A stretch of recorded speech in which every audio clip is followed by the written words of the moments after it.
તો મિત્રો આજે આપણે જાણશું આપણે મોબાઈલમાં વોટ્સઅપ આઈડી કેવી રીતે બનાવી, વોટ્સઅપ ચાલુ કેવી રીતે કરવું. તો એના માટે સૌથી પહેલાં તો તમારું વોટ્સઅપ એપ્લિકેશન ઓપન કરી લેવાની છે. વોટ્સઅપ ઓપન કરશો એટલે તમારી સામે કંઈક આ ઇન્ટરફેસ આવશે. અહીં એક ઓપ્શન છે લેંગ્વેજનો, આની ઉપર તમારે ક્લિક કરવાનું છે. એટલે તમારે ગુજરાતી ભાષા સિલેક્ટ કરી લેવાની છે. ત્યારબાદ તમારે નીચે એક ઓપ્શન છે સંમત થવાનું ચાલુ રાખો, તો એની ઉપર તમારે ક્લિક કરી દેવાનું છે. આની ઉપર ક્લિક કરી તમારી સામે આવું ઓપ્શન આવશે તો તમારે તમારા ફોન નંબર એન્ટર કરી દેવાના છે. જે નંબરથી તમારે ઇન્સ્ટાગ્રામ આઈડી બનાવો એટલે હોય વોટ્સઅપ આઈડી, એ નંબર એન્ટર કરી દેવાનો છે. નંબર એન્ટર કરી કે નેક્સ્ટ ઉપર ક્લિક કરવાનું છે. તો જેવું નેક્સ્ટ ઉપર ક્લિક કરશો એટલે તમારી સામે કંઈક આ રીતનો ઓપ્શન આવશે. તો આમાં તમારે હવે એક ઓટીપી આવશે. જે ઓટીપી તમારે ઓટોમેટિક અહીંયા એડ થઈ જશે.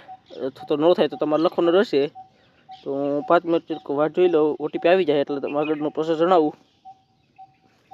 તો હજી ઓટીપી આવ્યો નથી કાંઈ. તો જેવો તમારો ઓટીપી લખાઈ જાય ત્યારબાદ નેક્સ્ટ ઉપર ક્લિક કરશો એટલે આવું ઓપ્શન આવશે. તો અહીં તમારે ચાલુ રાખો ઉપર ક્લિક કરવાનું છે. ત્યારબાદ નેક્સ્ટ ઉપર ક્લિક કરવાનું છે. જેવું નેક્સ્ટ ઉપર ક્લિક કરશો અલાઉ કરી દેવાનું છે, અલાઉ ઓલ કરી દેવાનું છે. અને અહીં તમારું જોઈ શકો છો બેકઅપ ગોતે છે તો એને આપણે કટ કરી દેવાનું છે. અહીં તમારું નામ લખવાનું છે. તો હું કોઈ પણ નામ લખી લઉં. ચાલો નામ લખી લીધું. ત્યારબાદ નેક્સ્ટ ઉપર ક્લિક કરવાનું છે.